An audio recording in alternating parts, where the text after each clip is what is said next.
l'Afrique ne veut plus être mêlée aux guerres mondiales occidentales. Quelles sont les raisons pour lesquelles l'Afrique ne veut plus être mêlée aux guerres mondiales occidentales? D'abord, je commence par rappeler que l'Afrique a été mêlée de gré ou de force aux guerres mondiales occidentales par 2 grandes fois dans l'histoire. Lors de la Première Guerre mondiale, l'Afrique, qui est déjà l'objet d'assauts coloniaux, notamment à partir du XVIIIe siècle, l'Afrique va voir plusieurs de ses ressortissants enrôlés de force dans les armées coloniales. On tue le prince Ferdinand d'Autriche-Hongrie à Sarajevo. Et des Africains vont partir de Douala, de Bamako. Ils vont partir de Libreville. Ils vont partir de Bangui. Ils vont partir d'Abidjan. Ils vont partir de Bouaké. Ils vont partir de Dakar. Ils vont partir de N'Djamena, de Sar, pour aller mourir. Ici, en Europe. Pourquoi? Parce qu'ils sont ressortissants des colonies britanniques, des colonies allemandes, des colonies françaises d'Afrique. Lors de la Deuxième Guerre mondiale, celle de 39-45, la puissance française défaite par l'Allemagne nazie recourt à nouveau à la main-d'œuvre militaire africaine. Le général de Gaulle proclame Brazzaville capitale de la France libre. La Deuxième Guerre mondiale n'a jamais été une guerre africaine. C'est une guerre européenne dans laquelle les Africains ont été amenés manu militari. Pourquoi? Parce qu'ils constituaient l'avant-garde de l'armée coloniale française. Les ressortissants des 15 pays, notamment colonies françaises d'Afrique, qui sont enrôlés, vont servir de chair à canon de première ligne pour la libération de la France de la domination nazie.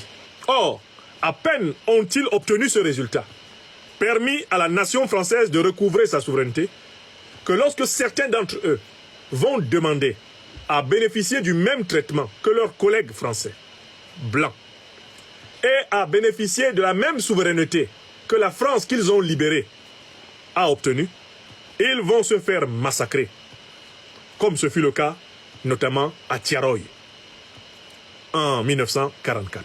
Donc, il y a eu 2 guerres qu'on appelle mondiales, mais c'était des guerres occidentales. Les Africains s'y sont retrouvés comme chair à canon, contre leur volonté. Et là, au cœur de l'Occident, pèse désormais la menace d'une 3e guerre mondiale.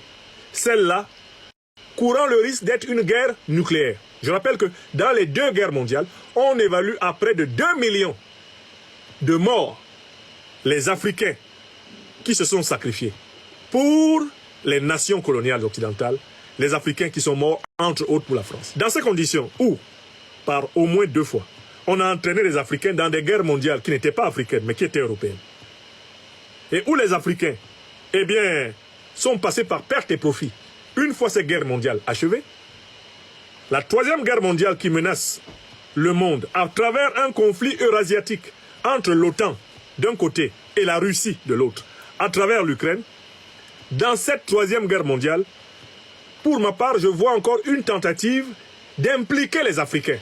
Au moment où la Russie est en train de gagner sa guerre contre l'OTAN à travers l'Ukraine, et où le changement remarquable qui a eu lieu aux États-Unis rebat les cartes de l'équilibre de l'Occident, et au moment où on assiste à l'effondrement de l'OTAN, est en train de se reconstituer en Europe un bloc qui veut en découdre militairement avec la Russie. Alors comment veut-on impliquer l'Afrique dans cette affaire?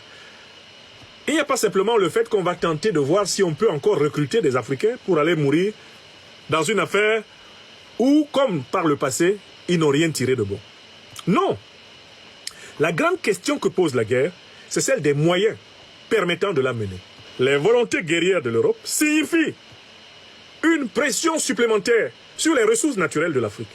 C'est-à-dire, signifie un très grand risque de déstabilisation africaine supplémentaire. Si l'Europe veut mener la guerre, il faut que l'Europe possède des matières premières. Or, l'Europe ne possède pas de matières premières. Par conséquent, l'Afrique, qui possède des matières premières, va se retrouver sous la pression européenne afin que l'Europe soit fournie en matières premières, lui permettant de se maintenir dans le jeu des puissances. D'autant plus que l'Europe est en passe de devenir orpheline de la protection de la grande puissance occidentalo-américaine.